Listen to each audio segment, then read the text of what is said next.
Hello अस्सलाम वालेकुम my YouTube family, कैसे हैं आप सब। आज मैं आपके साथ शेयर करती हूँ डेली रूटीन विंटर वाली। तो सबसे पहले सुबह ही मैं जैसे 5 बजे उठ गई, उसके बाद फ्रेश होने के बाद टॉयलेट में जाने के बाद मैं नमाज़ पढ़ी। नमाज़ पढ़ने के बाद तस्बीह वगैरह पढ़ी और उसके बाद मैं सीधी किचन में आई हूँ चाय बनाने के लिए, क्योंकि अब अब्बू जैसे मस्जिद से नमाज़ पढ़ कर आते हैं और अम्मी को भी सुबह ही चाय चाहिए होती है। तो अब मैं उनको चाय में रस डालकर ऊपर देकर आ गई हूँ। उसके बाद मुझे भी थोड़ी भूख लगी हुई थी, मैंने रात खाना नहीं खाया था, तो मैंने सोचा चलो मैं अपने लिए एक पराठा बना लेती हूँ। और ये मैं अपना नाश्ता मैं भी अभी कर लूँगी। नाश्ता करने के फ़ौरन बाद फिर मैं सफाई शुरू कर दी, क्योंकि सर्दियों में दिन छोटे होते हैं और काम को मैनेज करना बड़ा मुश्किल हो जाता है, और सफाई करते करते ही 12 तो बज ही जाते हैं। देखिए 9 बजे तक मैंने घर की सफाई एकदम कंप्लीट कर ली है। उसके बाद मैं किचन में जाऊंगी। किचन में बर्तन पड़े हुए थे, बर्तन धोने से पहले मैंने सोचा कि कढ़ी बना लेती, क्योंकि अम्मी ने कहा था कि आज कढ़ी बनेगी।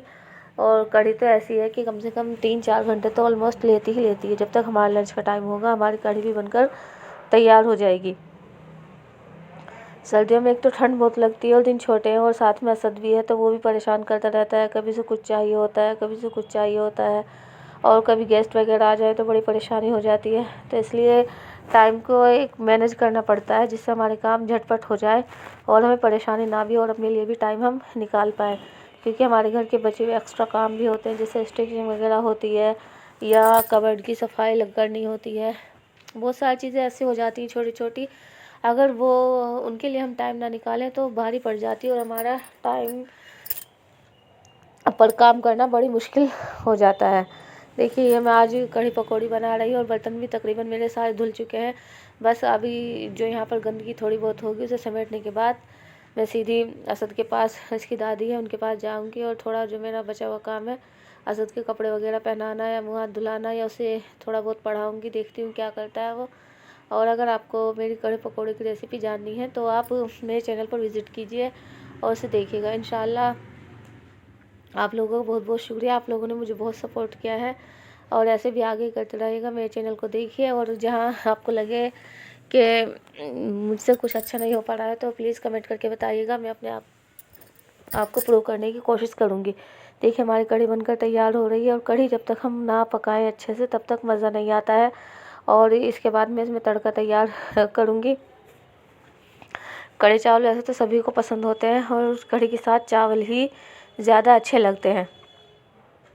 और अब इसमें मैं तड़का डाल दूँगी और चावल बनने के लिए भी गैस पर रख दूँगी। और जैसे ही ये लंच तैयार हो जाएगा उसके बाद हम सब साथ में खाना खा लेंगे। और 1 तो ऐसे ही बच जाता है। उसके बाद जोहर की नमाज़ हो जाती है, 2-2:30 बज जाते हैं। फिर असद को सोने का टाइम होता है, उसे सुलाने के बाद 4 बज जाते हैं। फिर शाम की टाइम हो जाता है और फिर शाम की तैयारी करनी पड़ती है।